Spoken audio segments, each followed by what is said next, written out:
Hi folks, welcome to a very quick masterclass this time.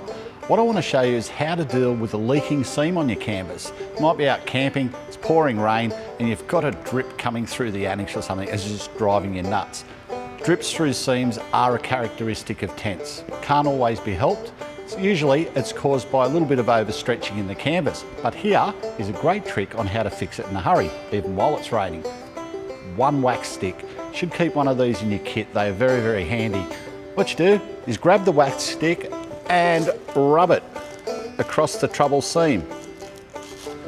If the temperature is a bit cool, you may need to hold the wax stick in your hand for a little while to soften it, so the wax will actually rub off on the seam and come away from the stick. If you haven't got one of these, a candle will do the job as well. Just keep reapplying over the seam until the dripping stops and you'll be good to go. For more awesome tricks like this, follow us on the website, come across to Facebook, and above all, if you've got a hack like this one that everyone should know, shoot us a message and we'll turn it into a video for you. Until then, happy camping.